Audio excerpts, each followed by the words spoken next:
Baik, assalamualaikum warahmatullahi wabarakatuh. Pada pertemuan ke-17 ini di bab 4 kita akan membahas materi mengenai partisipasi komunitas dalam pemberdayaan ya. Terus dilanjut dengan faktor yang mempengaruhi partisipasi, terus bentuk dan jenis partisipasi masyarakat, terus kearifan lokal sebagai tameng arus negatif globalisasi. Terus strategi pemberdayaan komunitas berlandaskan kearifan lokal, lalu disambung ke memaksimalkan potensi kearifan lokal dalam pemberdayaan komunitas dan pembangunan berkelanjutan serta lingkungan hidup. Langsung saja ke materi yang pertama ya. Nah, di poin besar partisipasi masyarakat lokal atau warga masyarakat dalam pemberdayaan masyarakat atau perbaikan kehidupan sosial atau publik. Nah, partisipasi komunitas dalam pemberdayaan.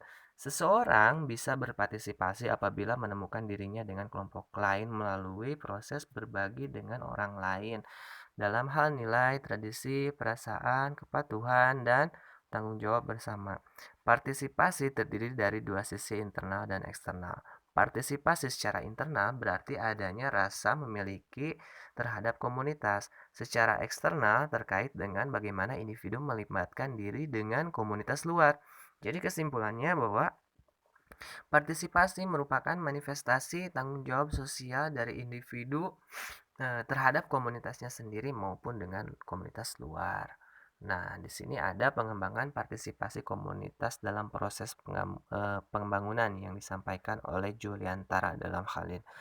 Yang pertama ada partisipasi akan memungkinkan masyarakat secara mandiri atau otonom mengorganisasi diri dan dengan demikian akan memudahkan rakyat atau masyarakat menghadapi situasi-situasi sulit serta mampu menolak berbagai kecenderungan pembangunan yang merugikan. Lalu, partisipasi tidak saja terjadi cermin konkret peluang ekspresi aspirasi dan jalan untuk memperjuangkan, tetapi yang lebih penting lagi bahwa partisipasi menjadi semacam garansi bagi tidak diabaikannya kepentingan rakyat. Dan yang ketiga, persoalan-persoalan dalam dinamika pembangunan akan dapat diatasi dengan adanya partisipasi masyarakat. Dan yang keempat, keterlibatan masyarakat dalam proses penyelenggaraan pemerintahan dan ada sikap terbuka dari penyelenggara pemerintahan tentu saja akan menjadi basis bagi suatu kepercayaan sosial politik yang dengan demikian akan meningkatkan suatu proses penyelenggaraan pemerintahan yang demokrasi. Lanjut ke bentuk Bentuk partisipasi komunitas yang dalam pembangunan terdiri dari tiga tahap. Yang pertama ada partisipasi pada tahap perencanaan atau idea planning stage ya. Masyarakat ikut berpartisipasi atau berperan dalam hal memberikan usulan, saran, dan kritik dalam pertemuan-pertemuan yang diadakan. Lalu partisipasi pada tahap pelaksanaan atau implementation stage, masyarakat terlibat dalam pelaksanaan proyek. Yang ketiga, partisipasi pada tahap pemanfaatan, keterlibatan masyarakat dalam pemanfaatan sebuah proyek yang telah dikerjakan, yang selesai dikerjakan juga. Nah, selanjutnya pada poin ini adalah faktor-faktor yang mempengaruhi partisipasi. Nah, keterlibatan atau partisipasi masyarakat dalam suatu program pemberdayaan dipengaruhi oleh beberapa faktor ya. Faktor tersebut dapat datang dari masyarakat itu sendiri atau ada juga datang yang di luar masyarakat itu sendiri. Di sini ada eh, kepercaya, kepercayaan diri suatu masyarakat.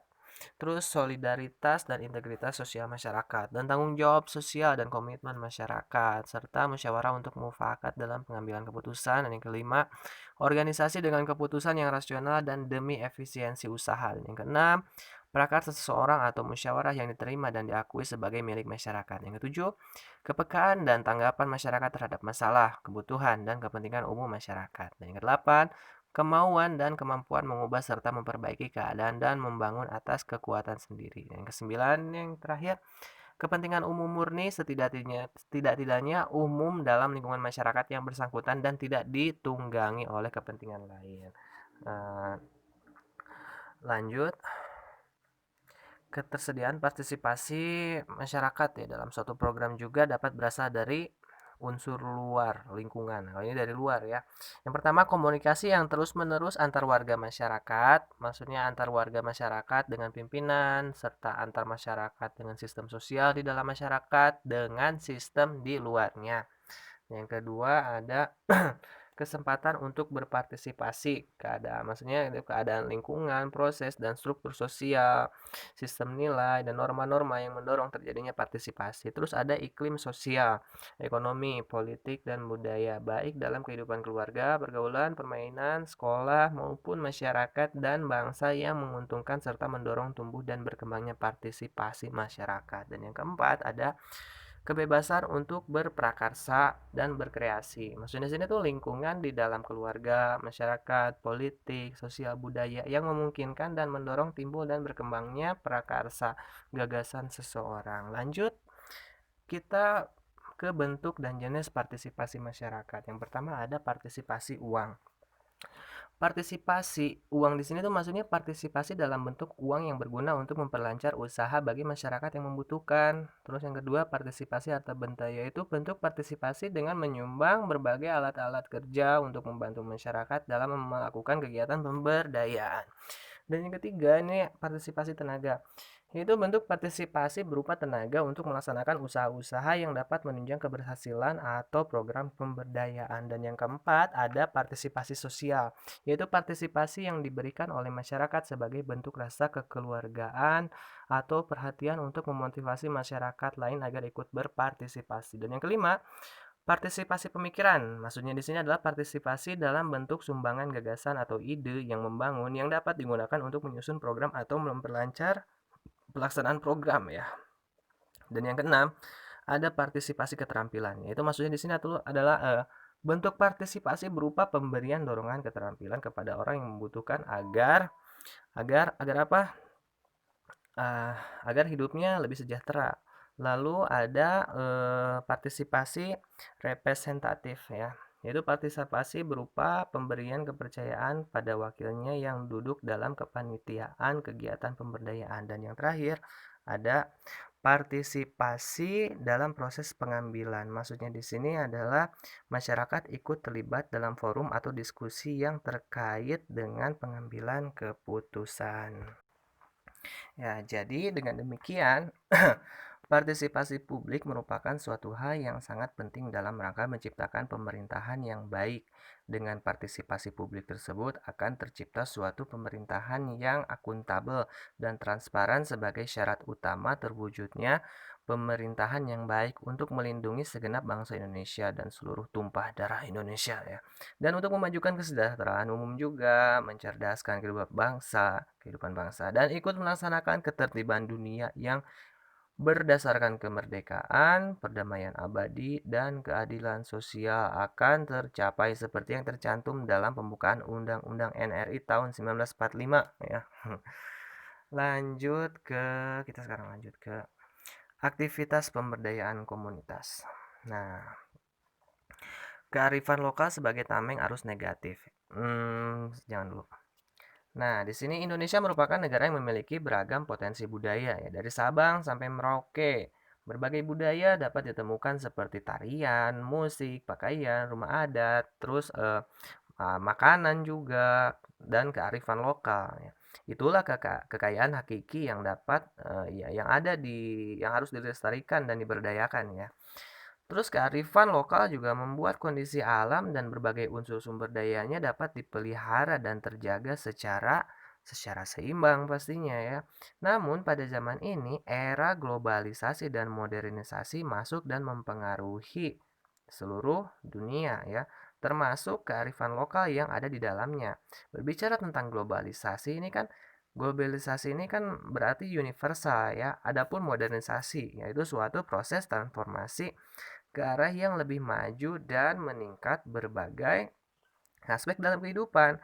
Ketika menghadapi perkembangan zaman, masyarakat disadarkan bahwa di satu sisi perkembangan yang ada akan meningkatkan taraf hidup masyarakat, tetapi di sisi lain dapat mengancam pola-pola kehidupan yang sudah lama mengakar, yaitu kearifan lokal, gitu kan.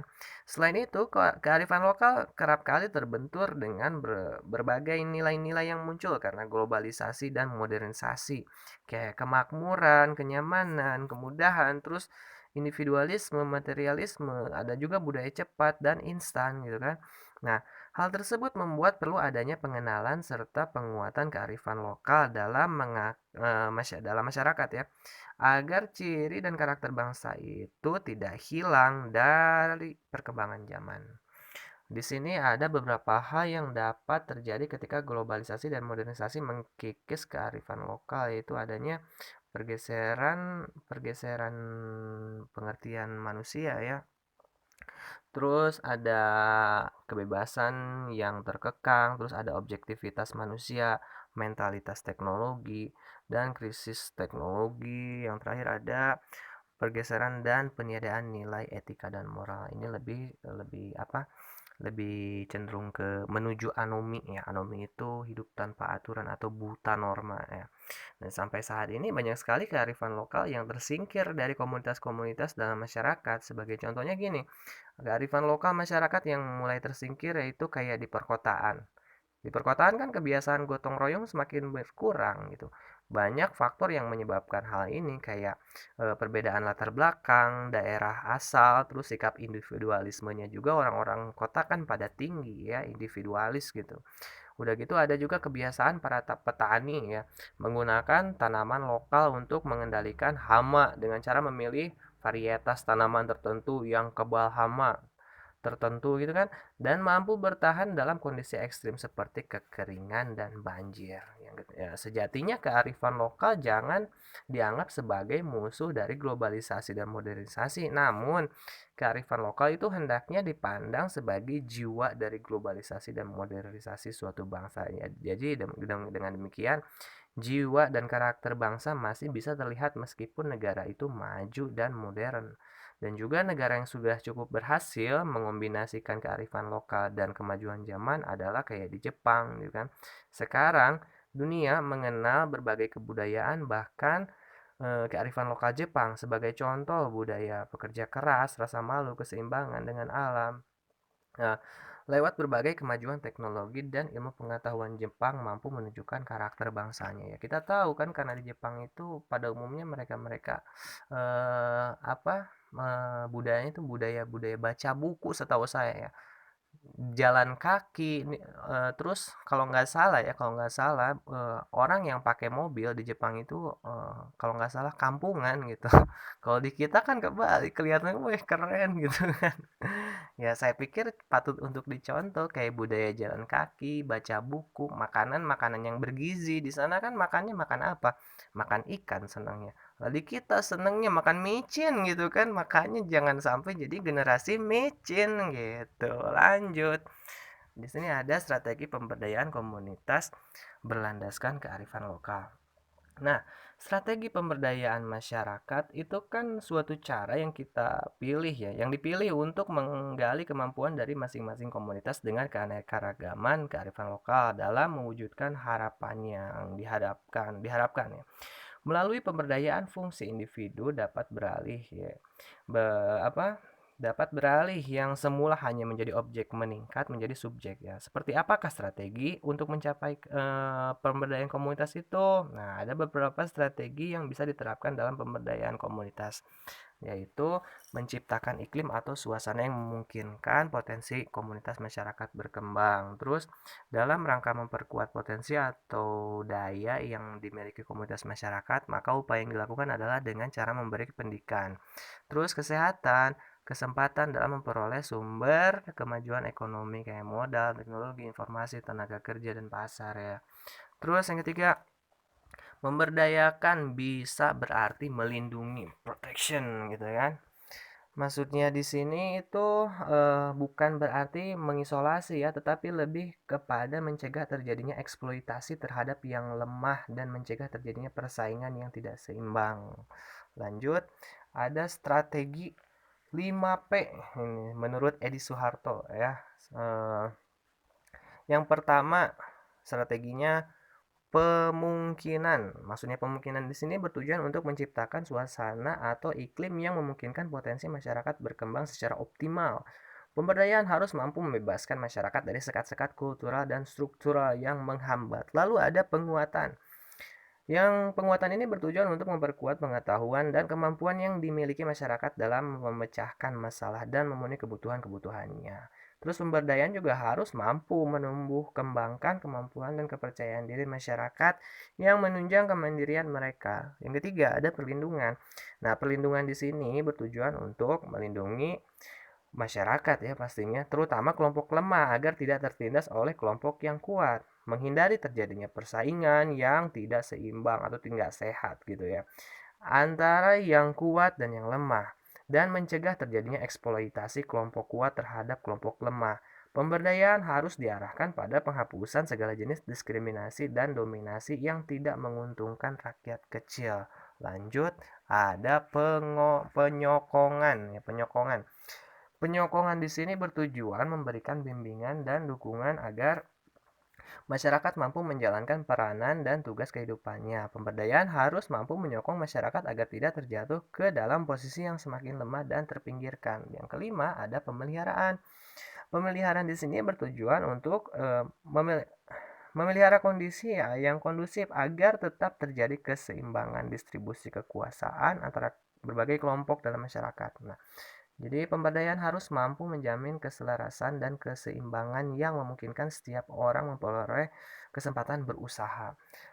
Untuk pemberdayaan komunitas ya, untuk pemberdayaan komunitas berlandasan kearifan lokal ya pertama kali kita harus mengidentifikasi apa saja kearifan lokal yang ada di masyarakat. Nah, hasilnya akan menjadi kekuatan atau modal dalam memberdayakan komunitas. Misalnya gini, eh kalian pilih masyarakat nelayan pesisir pantai di wilayah Kabupaten Bekasi. Nah, untuk memberdayakan masyarakat di sana dimulai dengan pertanyaan, apa saja yang merupakan nilai-nilai kearifan lokal di sana? Jawaban yang didapat merupakan modal dan kekuatan yang melandasi pemberdayaan masyarakat tersebut.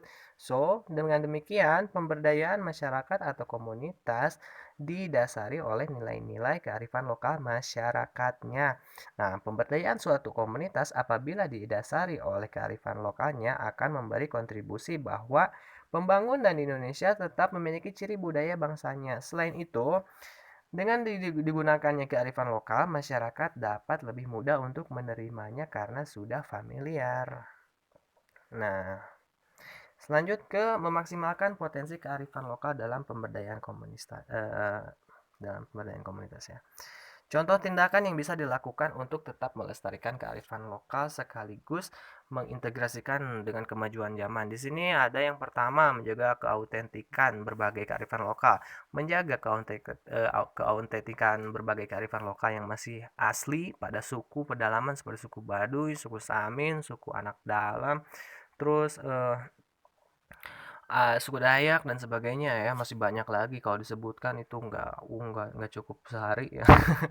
Yang kedua, menjaga eksistensi budaya lokal. Nah, ini dengan cara memperluas fungsi dari kearifan lokal tersebut agar bisa memenuhi fungsi-fungsi di luar urusan tradisional tanpa menghilangkan fungsi aslinya. Dan yang ketiga, dalam sektor pertanian, dijadikan sebagai karakter masyarakat setempat dalam bertani. Dan yang keempat, dalam penanggulangan kemiskinan, berbagai kearifan lokal seperti kerja keras, gotong royong, dan penghormatan terhadap orang lain dapat diintegrasikan dengan berbagai kebijakan dan program penanggulangan kemiskinan yang dilakukan oleh pemerintah maupun dunia internasional.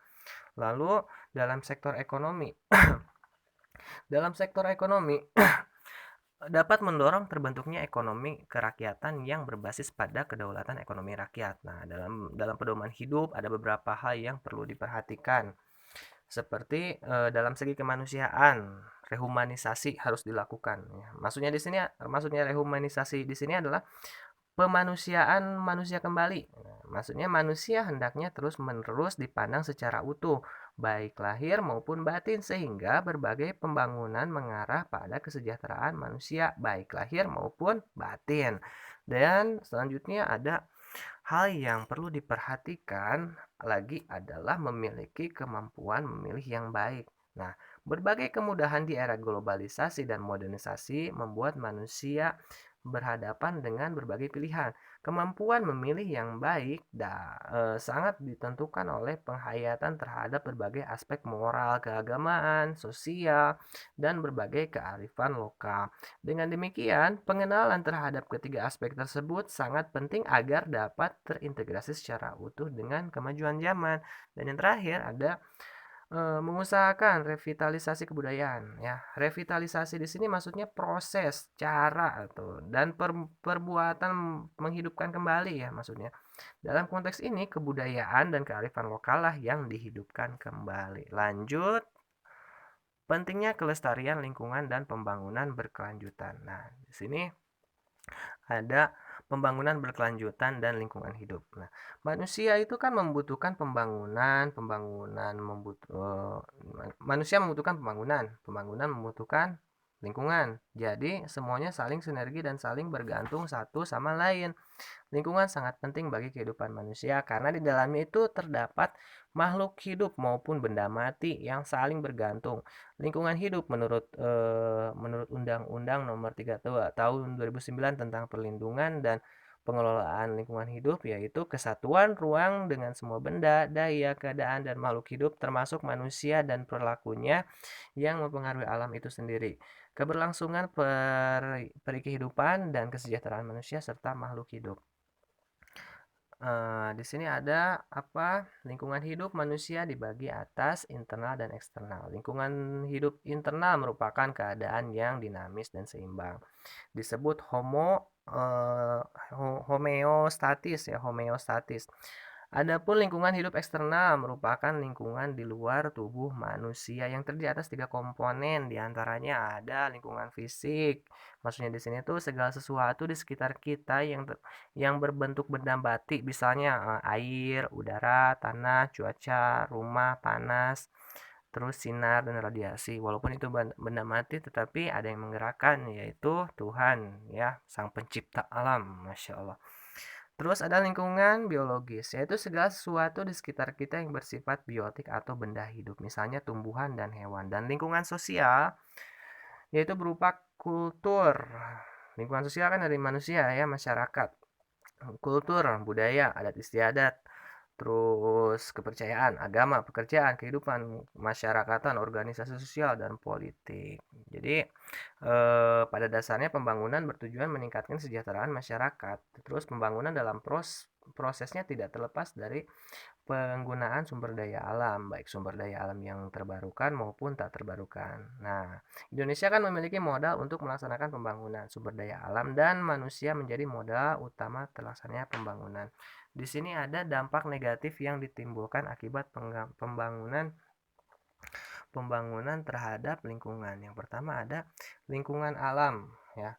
Menurut Undang-Undang Nomor 32 Tahun 2009, perencanaan lingkungan hidup adalah masuk atau dimasukkannya makhluk, zat, energi, dan atau komponen lain ke dalam lingkungan hidup oleh kegiatan manusia sehingga melampaui baku mutu lingkungan hidup yang telah ditetapkan. Lalu, lingkungan sosial.